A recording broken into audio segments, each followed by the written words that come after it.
शुरुआत सबसे पहले राजधानी रायपुर की खबर से। छत्तीसगढ़ में आज से धान खरीदी शुरू हो रही है।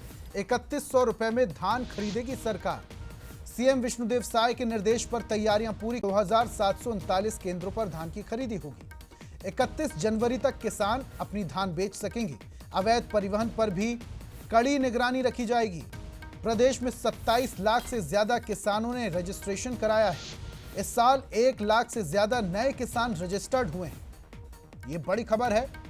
किसानों की संख्या थोड़ी और बढ़ी, करीब 1 लाख नए किसानों ने रजिस्ट्रेशन कराया है। तो आज से सरकार धान खरीदी करने वाली है। 14 नवंबर की तारीख तय की गई थी। अभी हमारे पास व्यवस्था कर लिया गया है।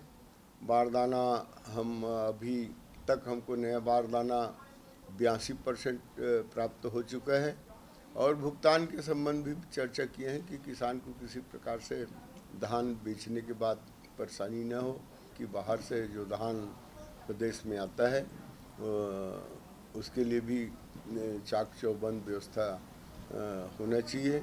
हम लोग भी स्वतः अधिकारी लोगों का भी ड्यूटी लगाएं।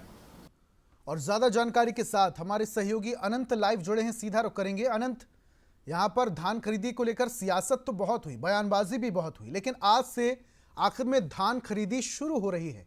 क्या कुछ तैयारियां देख पा रहे हैं?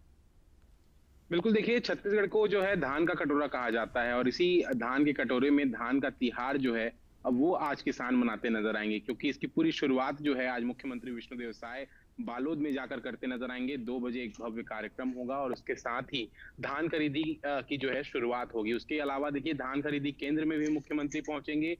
तमाम धान खरीदी केंद्रों में आज जायजा करते भी वो नजर आएंगे और देखिए तमाम तैयारियां जो है वो छत्तीसगढ़ सरकार ने पूरी कर ली है धान खरीदी को लेकर। क्योंकि देखिए मोदी गारंटी में उन्होंने वादा किया था कि 3100 रुपए में ये धान खरीदी करते सरकार जो है नजर आएगी और इसी 3100 रुपए में समर्थन मूल्य में अब सरकार जो है धान खरीदी की शुरुआत आज से करने वाली है। देखिए इस बार जो किसानों की संख्या है वो भी बढ़ चुकी है। पंजीकृत किसानों में 1 लाख से और अधिक किसान जो है वो जुड़ते नजर आए हैं। तो 27 लाख से अधिक किसानों को आज जो है इस पूरे धान खरीदी में वो पार्टिसिपेट करते जो है नजर आएंगे। उसके अलावा देखिए लगातार धान खरीदी को लेकर कांग्रेस की सरकार जो है वो लगातार सवाल उठाते रही है।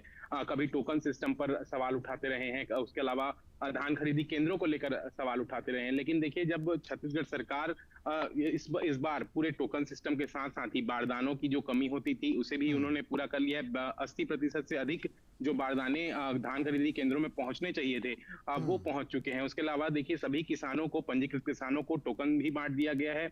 उसके अलावा सभी धान खरीदी केंद्रों में जो धान बिचौलिए होते हैं जो उन पर निगरानी रखने के लिए कड़े निर्देश जो है छत्तीसगढ़ सरकार ने दिए हैं। उसके अलावा देखिए सीमावर्ती जो राज्य हैं वहां पर भी जो धान खरीदी केंद्रों में घपले होते हैं उसको लेकर भी कड़ाई से निर्देशित किया गया है कि इन ऐसे जो चीजें निकलकर सामने आती हैं उससे कहीं ना कहीं इस बार कड़ी कार्रवाई करने के निर्देश दिए गए हैं। तो देखना होगा कि किस तरीके से इस पूरी हम देखिए कुछ सालों पहले की अगर मैं बात करूं तो बारदाने की समस्या वहां जरूर देखने को मिली थी, लेकिन अव्यवस्थाएं भी थी। यहाँ चबूतरे होने चाहिए थे, प्लेटफॉर्म नहीं था, शेडिंग नहीं थी। तो क्या ये सारी समस्याओं से निजात पाने के लिए इस बार सरकार ने कुछ किया है? क्योंकि जब जब बारिश होती है मौसम की मार से धान बहुत बर्बाद होती है। बिल्कुल साफ तौर पर देखिए धान खरीदी केंद्रों में जो पॉलिथीन होना चाहिए वो सरकार ने उपलब्ध करा दिया है। उसके अलावा सभी धान खरीदी केंद्रों में शेड जो है वो इस बार लगाए गए हैं जिससे धान की जो नुकसान होती है सरकार को वो ना हो सके। क्योंकि देखिए धान खरीदी केंद्र में जब किसान पहुंचता है तो वो अपने धान को बेचता है, उसके बाद जो उसका रख रखाव होता है उसमें लापरवाही देखी जाती है। तो इस लापरवाही से निपटने के लिए भी छत्तीसगढ़ सरकार ने पूरी तरीके से धान खरीदी केंद्रों में जो वहां के संचालक होते हैं उन्हें बिल्कुल अमन, भले ही किसान ने धान बेच दिया, लेकिन अगर धान बर्बाद होता है, अनाज बर्बाद होता है तो किसान को तकलीफ बहुत होती है। बहुत बहुत शुक्रिया तमाम जानकारियां हमारे साथ साझा करने के लिए।